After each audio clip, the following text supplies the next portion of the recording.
type of attention you get and who you get it from determines where we end up in life. We always got. This has already been accepted at the University of Texas in Austin. Electrical In a engineering. community where the statistics aren't the best, the default isn't the best either. The gentleman who's going to be on the field representing South San, Defensive captain of the varsity football team. Mr. Jesus Giving Rendon. his life to giving back to this community. St. Joseph's Catholic Church Choir. So I decided to start a nonprofit called Building a Purpose. And if we can raise that default to be something of higher standards, Help students find their purpose in life. I think we can do something We all we need. special by default. I appreciate you for coming out. Our next guest here, actually our first, well, we've done a lot of rehearsals, mostly mom, dad, sister, cousins, neighbors. We just had our little rehearsal here, but making sure we get it right. So our next guest here, Edward Mungia, comes to us from the heart of District 4 and has been working for the City of San Antonio's City District Council number 4 for the last, I don't know, 8 years or so. How Yep, you well, at? it'll be 9 years. 9 years? This upcoming month, actually, was when I started my internship. So 9 years. 9 approaching. years, jeez. That was- Long time. Time has flown. And you've got something exciting coming up. I'm just going to jump straight into that Yep. for now. Mm-hmm. And what is that? It is launching a campaign to run for the city council position for District 4. All right, District 4, and that's your home district, right? Yep, I was born and raised in District 4, kind of by Valley High and 410 area. And I didn't know it until I worked there, but my parents were also from District 4. So my mom grew up in the Quintana neighborhood here over on Price, 800 block of Price. And my dad grew up kind of by Palo Alto College, by Zarzamora and Gillette. So I have some deep, deep roots here in District 4. Did your dad went to South San? Yes, my dad went to South San. He was class of, I want to say 89. And my uncle also went to South San, who was his younger brother. And then my mom went to St. Joseph's and then St. Francis. Yeah, St. Joseph's right here down the street. We got married there. I got Oh, baptized. nice. Yeah, it's a beautiful church. Yeah, great older neighborhood community church. So who's currently in that seat now? My boss, Councilwoman Adriana Rocha Garcia, and she had one more term she could do, but she decided to run for mayor, and she can't run for both at the same time, so it'll be an open seat in District 4, so that's why I decided to put my hat in the ring. Awesome. I think you do a great job. You did a great Thank job you. as a school board representative. I think that's actually how we first met. It was one of the questions I was going to ask was, well, before I jump the gun, why don't I ask it? What's your first recollection of us crossing paths? I forgot where I was, where I heard you, and it might have also been a story Ismail told me about you and Judith and your love story and how just so attached you both are to each other, and I thought that was that was very endearing to hear. You don't hear stories like that, so I already knew going into that y'all were good people, as the saying goes. So, well, what a warm welcome for Judith. Christina, can you get her mic'd up so we can get her over have her tell the truth about what happened? Yeah, when I said school board, I remember with the South San Kids First. I think you were already on the school board there then, right? When they that organization started is how you came in to become in that appointed seat, and obviously seeing you through the council. I remember the drama that was more so like, oh, when a councilman Saldaña's board member is going to be there, but I think the way he supported you and without question, knowing you were the right person for that seat and seeing you, even when I had a little bit of a hard time getting into the school's executive level to chat and with some of those folks, I think, and I remember there was a time where with Building a Purpose, we were having an internet issue, and I think I'd seen you at the symposium, and I'd like to say we put our heads together, but it was mostly your head and they got it done, and we were able to get Wi-Fi so that we could do the video share with some of our mentors who were in Fort Worth, in DC. So and then helping you with your campaign for re-election. I think, man, I learned a lot watching you, and you had a lot of guts to go up there, man. I honestly feel like those lower level elections are probably harder than some of these city and state, at least from a political. Yeah, you're very far removed from those situations the higher up you go. So I'll just tell you a quick story. So I think it was actually my coworker Rosanna who said, "Hey, this vacancy is your district. You should apply." And I said, "You're kidding. That's no way would I do that." And then people at work and stuff, they're like, "You should think about it." And so I thought about it, and I talked to my former boss Ray at the time, and I told him, I remember saying, I said, "Sir, I don't know if I want to do this, only because I'm afraid of what people will say about you, because just the way it's going to look, right? You're trying to do some reforms there. The storyline's going to be you sent your guy, your employee there, and knowing politics the way things are and the way the community was very divisive at the time. But Ray said, I have no problem defending myself. He's like, but I think you should do it. And so I thought about it, and I decided to apply. And I remember going into the admin building at South San, which West Campus, and submitting my paperwork to apply. And Dr. Saavedra came in, and he's like, looked at me and said, "Oh, hi, nice to meet you." Said hi, and his secretary at the time said, "Oh, this gentleman is applying for the vacancy." And he said, "Oh, great, it's nice to meet you." And he said, "Where do you work?" And I said, "I work for Ray Saldaña." And he just smiled like he knew, and he's like, "Well, it's nice to meet you, and best of luck to you." And so I was very proud to say I had a unanimous vote to fill the vacancy. Actually was a little familiar with some of the things going on at South San because I used to attend the Keep South San Proud Neighborhood Association. So I was there every month, and Connie Prado was there every month too. So I was very well acquainted with her style and what was going on. So, but yeah, some of the activities that they had with South San Kids First, that I remember specifically, there was a time where we went up there, and I mean, it's a room full of people. I think it was at PAC. And I had just gotten on the board, and people were yelling at us and like, "How dare you," whatever. And it's just like, you can't say it's not fair. You can't say I just got on. Like, you're in the position now. So, but I think I made myself very well spoken and thoughtful, and especially considering I was, I think, 24 at the time. So it was a really good experience. Mm-hmm. Yeah, wouldn't do it again, but it was a good experience. Well, I forget who it was. It had to be either you, Rosanna, or Ismail, who had, when I moved back in 2018.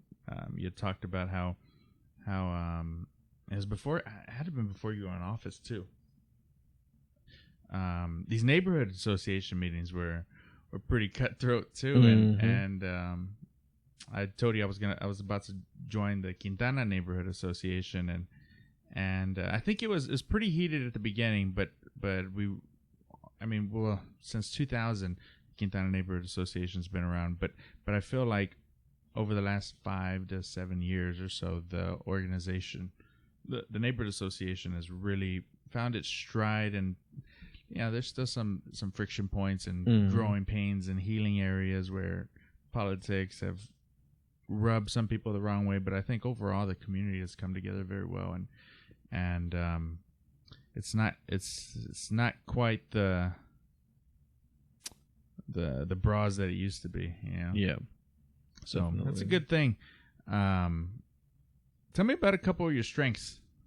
Strengths. Well, I'll say the number one strength I have, especially working in politics, is patience. That's everyone you talk to will say I'm a very patient person, and that has helped me in so many different times in my life that I wouldn't think it would be.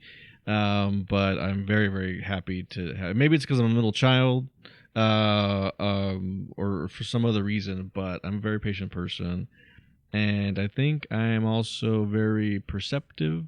So we kind of work a room or your crowd, or you're talking to residents, and you can kind of see who's uneasy or who's kind of confused by what you're saying. And then, you try to clarify. So I think those are two strengths I have that really have helped me in politics and public service. Is there a quote you live by? I live by. I'm not sure. There's one I love to think about a lot, and it's an epic quote. It's actually from Caesar, and the quote is, "The die is cast." And that quote came from when he was crossing the Rubicon. So in Rome, that the river was the boundary for the city limits, and military leaders, generals, were not allowed to bring military equipment and weapons into the city. And by taking that one step across the river, he essentially started civil war with just one footstep, because that alone meant. But he said, the die is cast, which means two things. One, it's too late to go back. And number two, it's in fate's hands. It's kind of like when you throw the dice on the table, the dice flying down and rolling. It's the dice cast or the dice? Well, the dice. So he said the die, dice. the individual die. But that's what he meant, is that it's out there. And so there's no coming back from it, and two, you just kind of have to do it. And so I think anytime I have big moments in life, I think about that. If you apply for a position or take a job or you run for office, I mean, it's cast. You can't go back, and you just wait to see what happens at the end of it all. So. Yeah, jeez. Especially in this era of social media, right? Mhm. Where I can tell some stories of doing an interview and thinking it went one way, and it's like, whoa, they focused in on Oh, on some yes. of these. I mean, you might even see that from this. Right. There's cut lines. Yeah, it's like pulling that one little line there, and it's like, whoa, well, that wasn't quite what I expected. I don't know. It certainly is an era we live in today that nobody. Well, I mean, I guess even in Julius Caesar's time, they had something like that. Yep. But it seems like everybody's affected by these type of things nowadays. Mm-hmm. What are some of your core values? Core values. I think I have to say one is respect for other people and for yourself. I would have to say integrity, honesty. Those are some of the big ones that I would say are big in my life, and in some ways expectations for others too. Was there a lesson that accompanied those values that made you, that really instilled those things in you? You know, there was a story that my uncle told me about my grandpa, and he was born in my mom was the youngest of 13, so he was born in 1918, so he was an old Your grandpa in 1918? Yeah, my mom's dad. And so he saw a lot of stuff here in Texas, especially with race and those types of things. But he was also an anomaly at the time, because he was he was born here in San Antonio, grew up in Laredo, but he was bilingual at a time when a lot of people weren't bilingual. And that made him more of a, he got different jobs because of that. And there's a story that he lived in Robstown, where a railroad track divided the town with whites and Hispanics. And my grandpa, whatever job he had or his skills with English language, he knew a lot of white people there, and they liked him, and they said, "Oh, you're a really nice guy." And they told him one time, he said, "Mr. Jimenez, if you want, you can move to a house over here. Like that's totally fine." And that my grandpa told him, "Unless all of us can, I'm not going to go anywhere." And so, I mean, that just really hit home with me, just the fact that he was like so tied to his community, and not willing to just like, yeah, sure, it's a better place. My kids probably would have a better time, or they'd have a better home or something. And it was like, no, we're in this together. And so was really powerful to hear that story.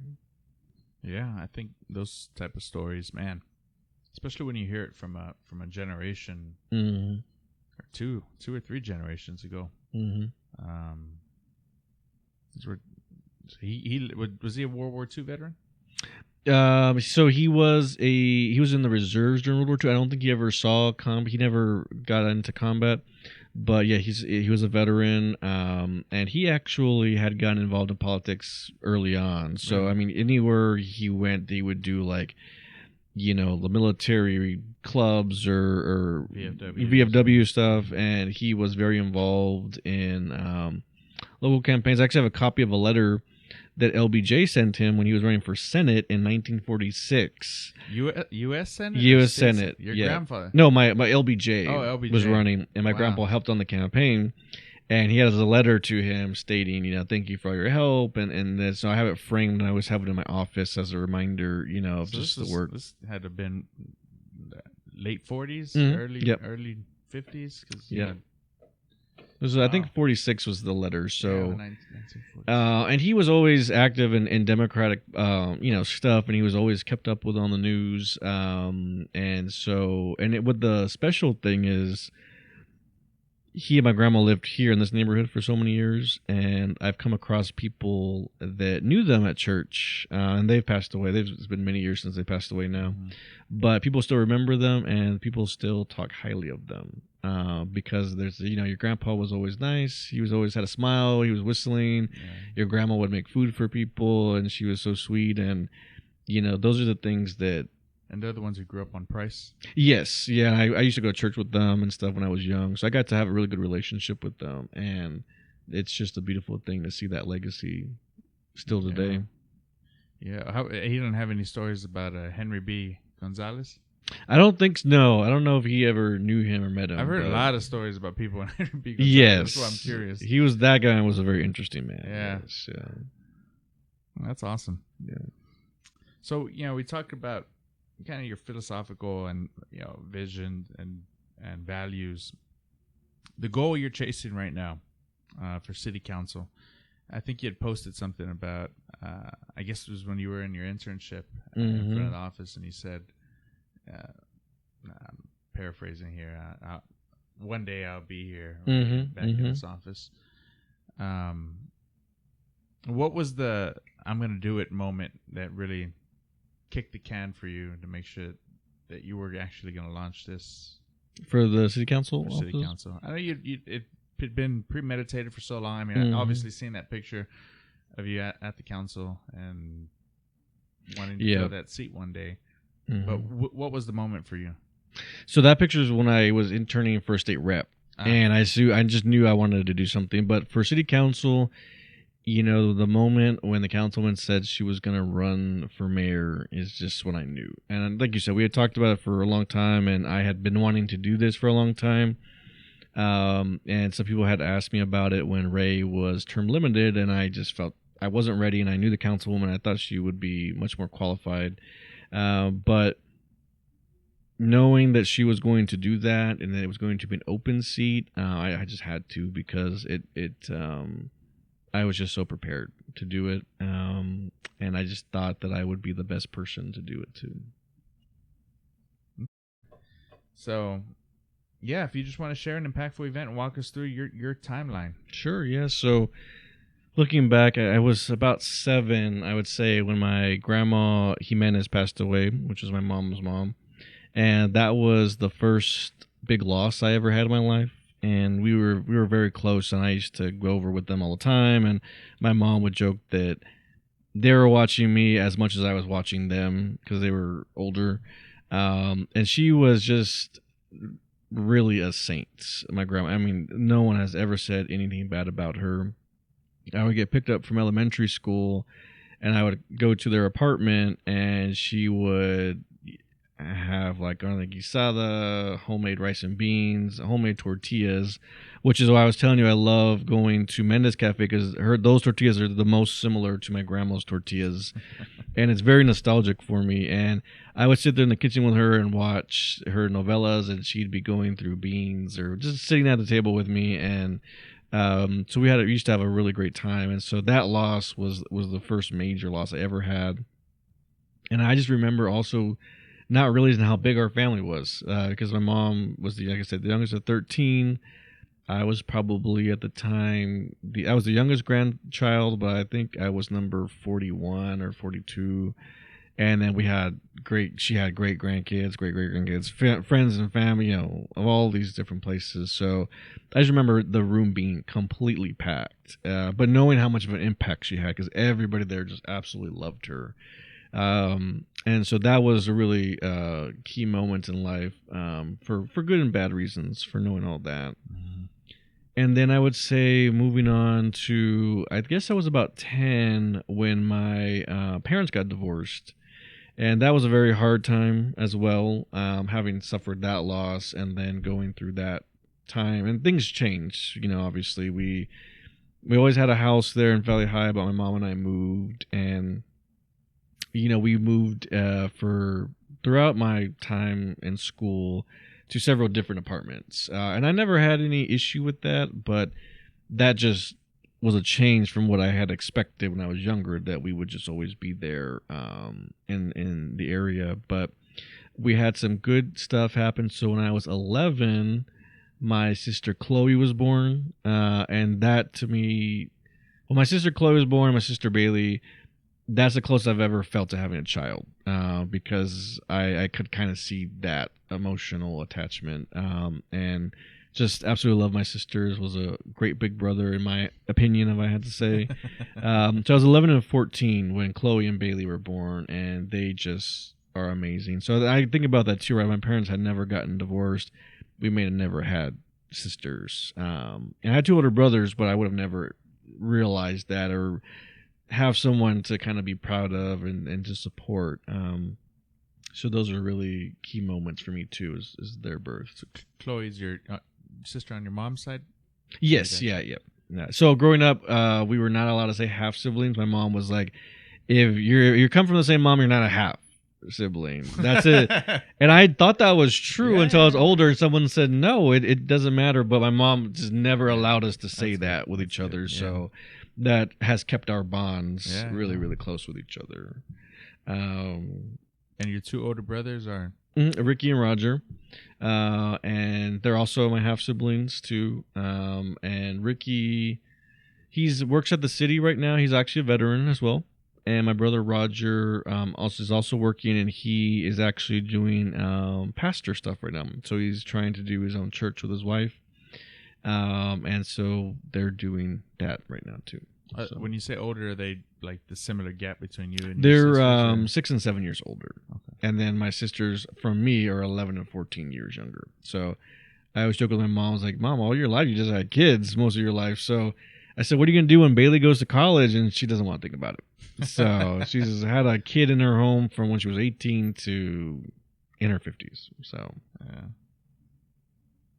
yeah. And then I would say, I guess I was maybe around 15 or so when my Aunt Dee Dee said, hey, you should come work on this campaign with me, volunteer. And I said, sure, I'm interested. I had been interested in presidential history all throughout my life. So since I was probably 6 or 7, I knew presidents' facts and all that. And so I said, sure. So I went, and I liked it, and I started going every weekend. So I would do block walking, mostly phone banking and calls. And it was for a man named Julian Castro, who was running for mayor his second time around. He lost once before, and he was running against this lady I'd never heard of, Trish DeBerry Mejia, who's now at Centro. And so I just thought it was so exciting. I just, I felt like I could make a difference. And the most important thing about that experience was that he won that election. And so that was the first campaign I was ever involved in. And the fact that he won just kind of solidified it for me. Like, that's awesome. We can really make change. And he was a very exciting candidate too. And so he got elected, and I really enjoyed that. And then he did SA 2020. So I was probably about 16 or 17 around that time too. And that was his big vision for San Antonio. It was kind of like going to be a 10-year goal to reach into SA 2020. And my friend from high school, who was also involved in politics, his mom used to work at Rackspace, and they were helping put on all these meetings for SA 2020. So I think I went to all but one meeting. And I mean, I just remember you would sit at a table, and it'd be like all of San Antonio. I mean, this guy here worked at the Alamo. This guy was a doctor. This guy was an architect. This woman was in education. I mean, just anybody in San Antonio was there. Mm-hmm. And it was just all about creating a vision for a better San Antonio. And I loved it. And what so an awesome thing to be a part of. So yes, yeah. And so that was really awesome to see that. And I would say another big moment was when I was 18 and I got accepted to go to college. I was the first person in my family to go to college. And so that was a huge deal for my family and for me too. So that was monumental. And so I'm very proud to have gotten the degree in political science. So I went all the way to New Orleans and did that. New Orleans. Mm-hmm. And what university was that? Loyola University, New Orleans. Why there? So we took a trip in high school there, sophomore year, and I really liked New Orleans. I'd never been before. And one of my friends, when we were applying for colleges, said he applied there, and I said, "Oh, I like that place. Let me apply." And so I applied and got in, and I toured the place. Really liked it. Met the political science department, and liked that it was smaller school because I've always been at smaller schools usually. Mm-hmm. So I really enjoyed that, and yep, cool. And then I would say I came back to San Antonio around 22 or so. And got an internship in District 4, and that changed my life completely. So that's why I'm here today. Cool. Mm-hmm. And I'd have to say, I'd have to throw in a plug at my age now. When I met when my current girlfriend and I started dating. So I kind of knew her a little bit, and she worked for District 3 City Council, and I always thought she was very pretty. And then we were in a leadership class together, and then I was like, wow. Which leadership class? New Leaders Council. And so I talked to her more. I'd never talked to her before, and, we just talked. And this past year, we went out and then started dating, and it just feels like everything's in place with that now. So. I'd like to peel that onion back another layer. Was it the did she share the same political aspirations you had? Did she ask you out, or did you ask her out? So first, she likes public service, and she's kind of always been in that realm, and she does communications specifically. And she's always been motivated. Her mom's a huge mover and shaker on the southeast side, Miss Brenda Pacheco, and she goes back to her family being displaced at the mission property for development of the mission of San Jose. So her mom, has seen a lot. So she always had that bug in her to do public service. But I don't think she ever wants to do public office. I think that's too much for her. And as far as going out, it's a funny story because we have a friend who works at the mayor's office. And one day I was downstairs in the basement microwaving food, and I ran to her and said, how's it going, whatever. And we were talking about making food. I said, yeah, I'm trying to cook more or whatever. And her friend said, so are you cooking for one? Or I said, yes, yeah, I'm cooking for one. I didn't know why she was angling that. So then I heard from my friend one night we were out for his birthday, and he tells me, he's like, hey, by the way, Gab was asking me about you. I said, oh yeah, and if you're single, whatever, and she's got a friend who she wants to connect you with. And I remember grabbing him by the shirt and like, you tell me who this friend is, because I know one of her friends and she's amazing. And so actually, my girlfriend Kelly, she actually messaged me on Instagram like some weeks later, asking me if I could help her make some copies that she needs because she's at the convention center. So long story short, I make some paper copies for her. We decided to go out for a drink, and then we hit it off from there. And we've seen each other, talked to each other every day since. All right. I was going to tell you I have some problems with my printer over there. These copies, but that's awesome. Man. Yeah, I think it's very interesting to hear how couples meet and how they've hit it off, and most people find each other I think at the right time of their lives when they've experienced things and or haven't experienced things and do it together. And I think just hearing where they come from and why they sometimes opposites attract. I know that's the case for Judith and I. She's real big into bodybuilding and lifting and we're both just opposite. So Cool. What the last part of that timeline segment? What do the next 5 years look like for you? Well, I'm hoping that the next 5 years include time as a council member and trying to get a lot of priorities for work done. In addition to trying to balance a life that I want to have now with my partner. So I think if I have to do a trio, it's going to be family, friends, my girlfriend, and work. And just balancing those and trying to get further with those as much as possible. Is she supportive of you running? Yes, she's very proud of me running, and she's known that I've been wanting to do this, and so I just thought it was the cutest thing. She's already on Pinterest before I even knew I knew my boss was going to run for mayor. She was on Pinterest and she was doing campaign outfit ideas in a little tab for when that time came. So I just knew that we would go so well together. That's awesome. So, yeah. She patient? She is. I would say she would probably agree that I'm more patient than her.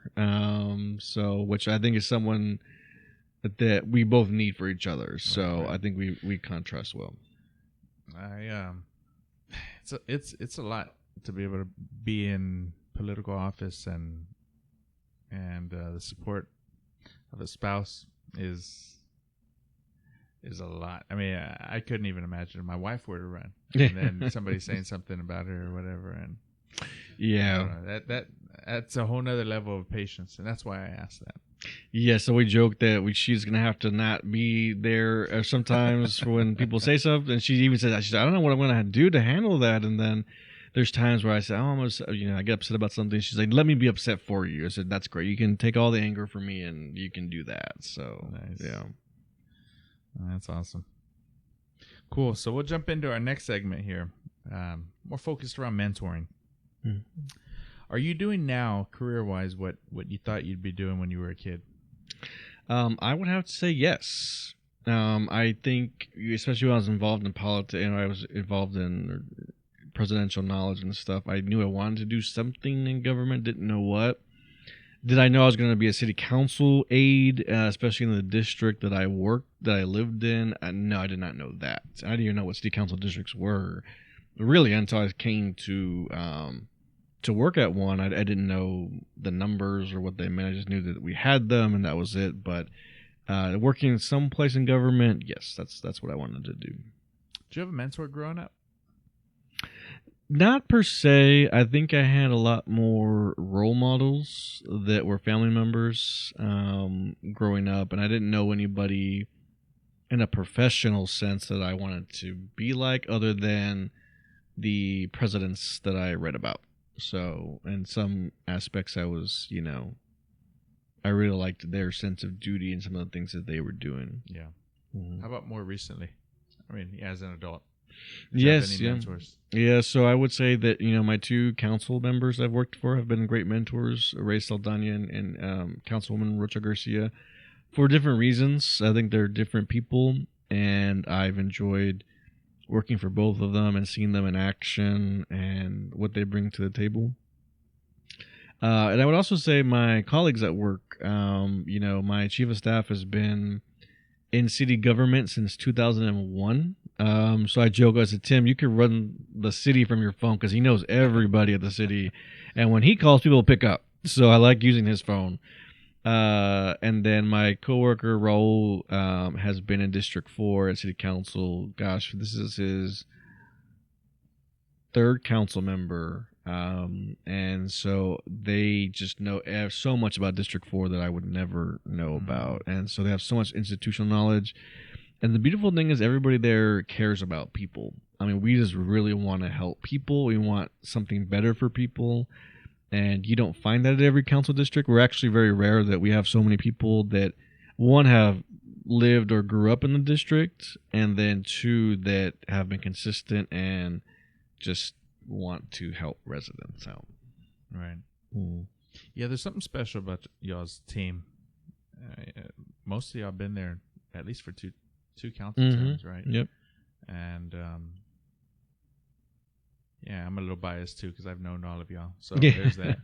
But what's something you wish someone would have told you when you were a kid?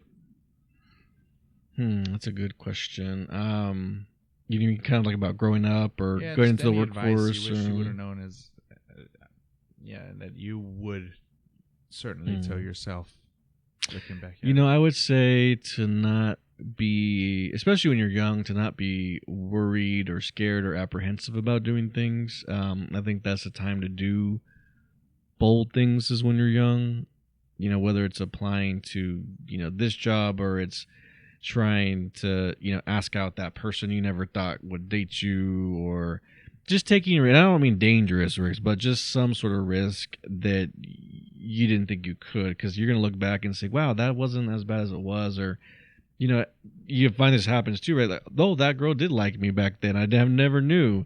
So you find things out later when you're older about your past and things in the prior years, but just do it and take a chance. And there's going to be hard days ahead, but just remember, you have to remember all the fortunate things that you have, and some of life is luck. I think some of it, obviously, success is hard work, preparation, showing up, but some of that equals luck, and so you have to take the hits and roll with them. But kind of just keep going forward. Right. What is it? They say where success is where opportunity meets luck and hard work, right? Something like that. What's your purpose in life? It sounds so simple, but I think it's just to make things better for people. I have always wanted to help people, even when I was young, and somehow my mom remembers that when my parents got divorced, I was worried that we weren't going to have money. And so I was drawing art pictures. I was not an artist, but I was drawing. And I was trying to sell them to my family members for like $0.25 or something, so I can give my mom money to survive. Were they happy or sad drawings? They were good drawings. I will say they were not depressed drawings. They were happy. But especially with my grandparents and my dad's mom too, my grandma Mungia, I just always wanted to help people and be a part of a solution and just kind of make things better. And so as I've gotten through politics, I know that that's kind of my calling in life. What has been your greatest lesson learned in your 20s? In my 20s. And then I'm going to follow up. What's your greatest lesson learned now? I would say in my 20s to not worry so much. Even as a kid, I was very much so a worrier. I'd worry about a lot of stuff. And looking back, a lot of the hard times in my life I thought about, things ended up okay. So not to worry in my 20s. That Bob Marley song? Yes, exactly. Don't worry, be happy. And now? Greatest lesson? In my 30s, I don't worry enough. No, I'm just joking. No, so far in my very young, early 30s, I would say a great lesson learned is, I think especially when it comes to people in opposition, just to keep going. People are going to tell you not to do something, or you're going to have different opinions with people. Yeah, just persevere through it all. Mm-hmm. Yeah, I can relate to both those things. Mm-hmm. Especially at a young age where, in your 20s, at least for me, I didn't have the financial means to do a lot of things to affect things on scale for change. Mm-hmm. And worrying about the things you can't change, just unnecessary. Yes, exactly. And now, certainly we've seen examples of, right or wrong, when people persevere through things, it's typically okay. I mean, you can say it with the former president. Mm-hmm. that guy is perseverance in every form, so good or bad. Yeah, if I could just add to that, one of the things I've learned early on is like, gosh, I wish I had the audacity of an old white man. That's what I always joke now. Because, I mean, you look around, I'm like, so I'll give you a great example. I went on a hike by myself for my 30th birthday, or my 31st birthday, And I went to this state park, and there's a man, and he was in his 50s. And mind you, there was no real place to swim here. He was like in a Speedo. He had a shirt on, but like a Speedo. And he was just walking through crowds of people and kids. And I was like, never in my life would I do that. And I was like, just the audacity. But sometimes you need that. I think our, young folks need to have that audacity. Right. And that's something I think is a positive lesson from the former president, and hopefully stays former president. Is, sometimes you just go with it. Sometimes people don't even know better, right? You just kind of, sometimes it's okay to BS in that sense of things. And you can get kind of far with that. Yeah, perseverance, man. Mm-hmm. What's the one thing you want people, maybe not want, but what's the one thing that when they think Edward Mungia that comes to mind? Broad scale people. Somebody clicking through Facebook, somebody maybe knows you, but maybe not a close friend or family. I think I like the idea of them saying, that's a good guy. I would have to say I have a really good reputation, and that's been coming up as I've been, officially running for office, and I've been talking to people, and they'll say, oh yeah, I heard about that, or yeah, and I'll hear from other people, they'll say like, yeah, that's a good guy. And I think, especially at City Hall, that type of reputation is not always there for people. Sure. It's very easy to sense when people are just kind of there for the wrong reasons or not wanting to just do basic work. But that hasn't been me, and I think that's a good reputation. I just read a book about Frank Tejeda, Congressman Tejeda, from his brother. The one they made the post office about. Yes, yeah. And just very inspirational because, gosh, so many people disagree with him, but everyone could just say, he worked for his residents, and that's the same type of reputation I want. What's the one thing you want your family and friends and eventually kids to know about you or think about you? One, that I love them very much, and I just get sentimental thinking about, especially my sister Bailey just turned 16, and just thinking of how proud I am of her, and just she's just a really good kid, and so just how much I love them and how much I'm proud of them, and how much I want to be there for them. Okay. Next questions are kind of going to go along the lines of our timeline workshop, where some of the negative impacts, talking about death and loss. You briefly mentioned about it a little bit with your grandfather, but whose death affected you the most? I would say one, my grandma Jimenez, because that was the first major loss, and then I would say there's been a couple others too.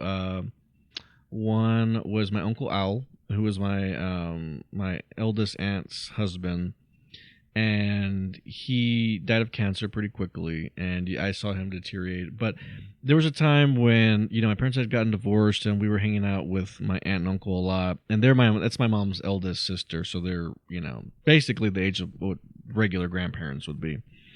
And my uncle Al would take me to go do stuff. So he'd be like, hey, today we're going to go clean the gutters up, on the roof. And so he'd get a ladder, and we'd go up there and clean the gutters. And he'd be like, oh, we're going to wash the car today. And hey, I'm going to fix the sink in the restroom. And this is what you do. And he would take me places. And so I felt like his grandson in a way. Mm-hmm. And so he was a great father figure at a time that I needed it.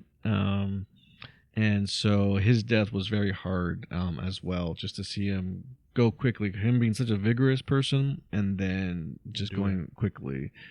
And then my grandpa Jimenez too was very sad, even though he was older. It was just sad to see both of my grandparents gone. So I just really have my grandma Mungia, which her and I are very close to. I see her every Sunday, and she's an amazing woman as well. But those three deaths were pretty difficult.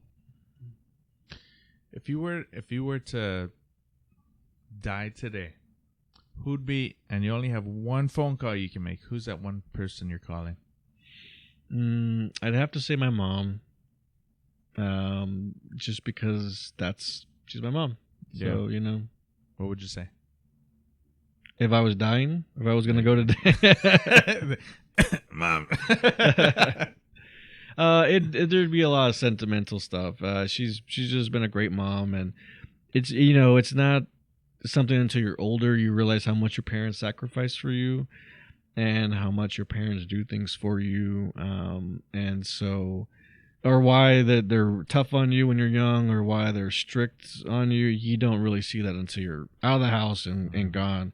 And looking back, it just, for whatever we had growing up, my parents were always there for me. My parents always supported me. My parents were always home every night. They were always paid attention to me. And growing up and encountering different families and different situations, I'm just like, I have a really, really good. I have a great relationship with both my parents. Great support system. A great support system, and not everyone has that, and I can't take that for granted. That's true. Do you believe in God?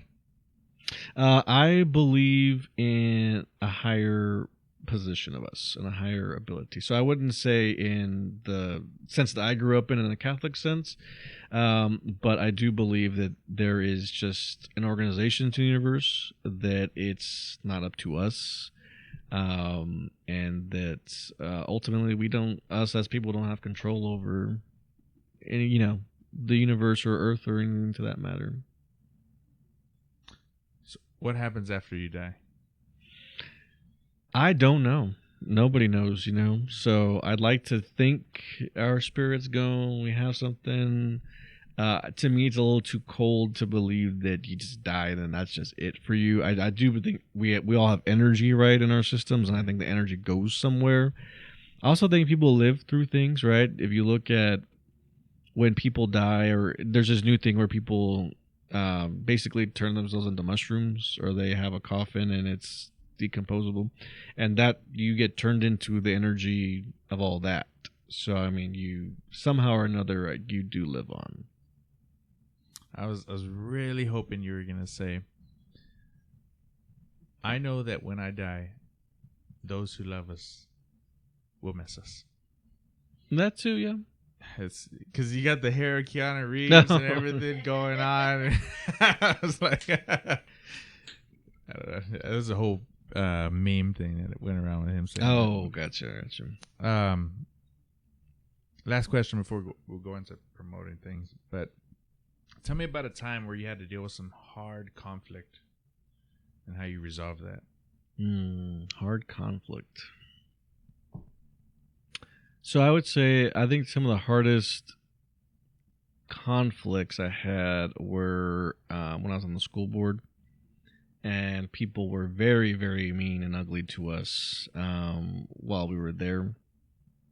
And there were also residents that I'd have to work for too, or if I was at a neighborhood meeting, I'd have to just listen to them. So those were very difficult times, and I'd leave those meetings with migraines, and then go on Facebook and see people just completely dumping on me. And then my dad just being like, why would you do this? Or also my parents would be like, who's this lady saying this? Like, she's an adult woman. So those were the hard times, I think, was just not getting, credit for things, and also people just making up lies sometimes. And it's like, all we could do was just brush it to the side, try to clear the air, and then just do our work. Right. So those were really tough times. Christina, look up that meme. Those who, the Keanu Reeves one, because I want to show you. But no, there certainly was. I feel like one of the fundamental problems that has lasted the test of time through generations has always been conflict, and you've seen it in the world wars of the last century. You've seen it in the errors where Rome reigned and taking over the Holy Land and back and forth. And I've always found it interesting in how people resolve conflict. And I will say it perpetuates itself. And I'll give a great example. When I was running for the school board, my opponent put out a negative mailer against me. And of course, it's exaggerated, right? So it's like, oh, you paid off the superintendent, but he was going to retire, which no one liked. At the time, a lot of people didn't like him. So they're like, hey. And then since then, they've done that for several other people, right? So there was oversimplification of things on there, and it made me really upset. I remember calling my mom. I said, you know what? I'm going to run an ad, and I'm going to say this about him. Or when I lost to, I said I was going to use funds to do something against him. And I was just going off. My mom's like, that's not you. Why would you do that? And I was like, well, and she was like, no, like you're letting someone turn you into something that you're not. And, that really, it took home, and I was like, wow, gosh, I feel embarrassed that my mom had to correct me at the age of 25 or whatever it was. But that perpetuates. So if I had just given in to that anger, who knows what kind of response that would have been. Or it's kind of like people that get into Facebook arguments. It's just kind of like that give and take, like just the continuous aggressiveness back and forth. And that doesn't really solve anything. And so, avoiding conflict by just saying it's not going to be a conflict anymore helps. And it gets rid of things. So, Yeah. You're running for city council in 2025. Why should people vote for you? Number one, I have the vision for the community. So I know what people are going through. I know the issues in our community. And I'm equipped to solve them because I have so much experience. I've worked on a lot of different projects, and I've worked with a lot of different departments: public works, animal care services, code compliance, streets and sidewalks. So I know what we need, and I'm always there to listen and get more feedback, and I know where we can go. And so I think that I know that I can make that happen. District 4 for the city has extremely low turnout. Why should people go vote? Especially for city council, it is the closest political sphere to you. You get out of your driveway being bumpy, or there being a big ponding water when you get out of your driveway. That's the city of San Antonio. If you get onto the street and it's messed up or the speed hump's broken, that's the city. If you see a dog outside loose, that's the city. You drive down your street and there's an empty lot that's, the grass is 6 feet tall. That's a city issue. You go to work and there might be issues at work that pertain to the city. And so there's city services, and then there's also things that the city are not directly responsible for, but have a hand in, right? So, unfortunately, we had a hospital closure here on the south side. That's not the city's responsibility, but the city needs to lead on that.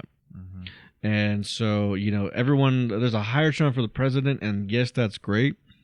But those effects of a presidential election on whoever it is trickle down, because they have to get through Congress, they have to get through regulations. You're not going to see your taxes go up or down right away. All these different things happen. And so the city is the first and foremost thing that you have near you. And if your life is great and things are great in your neighborhood, there are initiatives and things the city does every day that you could help, expand upon, or you want to see things change funding wise. You want more art. That's a city thing. There's a few new things to know about the city council, right? Or a few new laws that in regard to compensation and terms. Has that been approved yet? So the city council approved them to be placed on the ballot for November, and that will be this November. So when you vote for president and for senator and Congress, it'll be at the bottom of the ballot, so make it all the way down. And there are going to be a few initiatives. There's one for raising the city council pay from around $46,000, $45,000, $44,000, somewhere in that range, up to $70,000. And then the mayor's salary would go from $60,000 to, I think, somewhere in the $90s. There's one extending term limits from 4 2-year terms to 2 4-year terms. And then there is one allowing city employees to advocate politically outside of the city, outside of their city hours. and then there's another one to clean up the charter, which is basically the constitution of the city's language. So just kind of brushing up legal things like that. So those are very important things to look out for.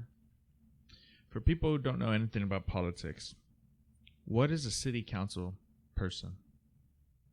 What is a city council person? So they are your representative wherever you live to the city of San Antonio. So a lot of times people will say, you're the city, but no, they actually represent you in the city government. So their main goals, their main things to do are to vote on the city budget.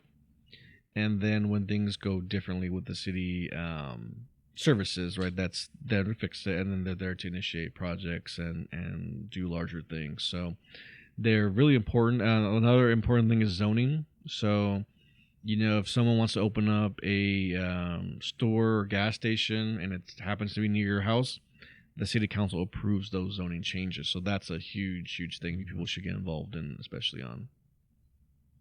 Okay. Cool. What are you promoting in the campaign, or just for this podcast? In general, for the rest of the world to hear. Well, I'd like to promote hope and optimism because I think no matter how the election goes, whether it's November or the city election or anything going forward or whatever's happening in life, I'll just give you a quick story. I went on a tour with our homeless outreach person to some encampments in District 4 of homeless encampments. So I try to stay up to date on what's happening out in the community. And I saw a memorial. We went to a place and there was just one individual there, and he had a swollen ankle. He got hit by a car. Went to the hospital. Of course, them knowing the situation, he didn't help much. So he's living in this place by himself, and he said, I can only walk so many feet before my ankle hurts. And bad situation. No running water, no plumbing, none of that where he's staying. And so they said, okay, well, we're going to try to get a doctor out here tomorrow, look at your ankle. Would you like that? Yeah, I'm interested. I'm interested to get out of here. Just interested to do something. And so I was talking to someone from the city right next to it, because it was just a couple of us there. And I said, what's this? This is like a memorial here. I wonder if someone died or something. And the guy said, oh, no, that is a memorial for a miscarried baby. And I said, I'm so sorry. I said, did you know the mom? And he said, yes, she used to stay here. And then I told the DHS worker, I said, oh, he said that it was a woman. And he said, well, I need I have to make some calls because one of the women that was staying here was assaulted, and it was the same guy who assaulted the woman that we just spoke to who told us about it. And so, there are some real problems out there. So horrible things happening to folks. And, but this outreach worker goes out there every day and tries to give them some hope that things could change for them. And there are things that can be done to change that for them. And it just takes someone with optimism to keep doing it and going out there. Yeah, those are the true warriors on the street, man, fighting the good fight. It's only gotten worse, At least it seems like that. I don't know, maybe it's because we're older and I'm privy to see more than what I saw as a kid. But I remember really seeing homelessness for the first time living in Austin, right on campus at one of the bus stops. It's where a homeless man killed one of the students, and then coming back over here, just how much it had gotten worse. Yeah. Right. Even in my neighborhood. Yeah. Yep. And I was explaining this to a resident recently because it's very frustrating for folks. I had to explain to him, you have to think broader, right? Because we're here in San Antonio, and everyone said, "Oh, homelessness is here," and I said, it is bad. It's not comforting to hear this, but it's not as bad as other places. Right. And what I tell people is the places that you think of as the worst, right? Whether it's San Francisco, people would say Los Angeles, Chicago, Austin, Portland. Those also happen to be the most expensive places to live. Housing is ridiculously expensive in all those cities, right? And the other thing we have to understand, and I was trying to explain to the gentleman, is we're also dealing with the after effects of over prescriptions. So this whole fentanyl crisis, also painkiller crisis. That's a result of things, right? And then you also have a lack of resources going to neighborhoods, jobs not keeping up with inflation, Social Security not keeping up with inflation. So we're dealing with the after effects of a lot of policies that have been done, a lot of removing of things, of supporting people, and now we see what's happening. And so people are like, well, just get it done. I'm like, well, we're starting things here to address it. Things are a little bit worse, but we're also carrying it forward. So that's the hard part about homelessness, but I hope that people see. And then the people who are most upset about homelessness, the most frustrated, and the most violent when it comes to homelessness are people who have homes and have cars. So I try to tell people, just remember that the most upset people about this are the people who have homes. And there's a whole, nobody needs to be hassled when they go to the store. No one needs to be hassled when they go to their job. No one needs someone throwing trash or feces in their yard. Right. I understand all that's yes. But at the same time, if that's not you, think about the solution to it. So. Right. Oh, it's certainly an easy problem to solve, and it's a systematic, it's a complex, layered derivative of things that have been happening for the last 5 to 10 years, and you know, we're catching it at this at the bottom stage. And it's sad to hear some stuff. We talked to several people, and one guy, I'm out here, my mom kicked me out, my brother came to live with my mom, they kicked me out. They're involved with the Mexican mafia. They're sending beams into the house, and I'm hearing stuff. He's like, but I'm not sick, and I don't need medicine. You know, then we go somewhere else, and the guy's saying, you know, your help was whatever, but you know what, God's going to come, and he's coming soon, and he's going to take care. He's going to judge all of us, and he's got that angle to it. Then you have the woman I was speaking to who was assaulted just the night before, by the same guy the second time. You know, this happened twice now to her. And then the guy came up. He's been on the street for 10.5 years. And then we go, you know, to the next story, and that gentleman had been hit, and things just kind of set things in motion. So you just never know what can do that. Well, where can people follow up with you? So to end on a better note, a little more optimistic, I just want to say things are being done at the city to mitigate all of this too. So people are working on this. But to follow them up more, I would suggest Facebook, Edward Mungia for District 4. And that's where I'm doing a lot of updates and work and ideas. And eventually I'll have a website, but that's the first go-to place. Okay. And are you on Instagram? I have a personal Instagram, Edward Mungia, Mungia, but I don't have a campaign one yet. Yeah. Okay. All right. Well, Edward, appreciate you for coming out here and running through our dry run here with us. We are building purpose, and hope to see you again, my friend. Thank you very much. I appreciate it.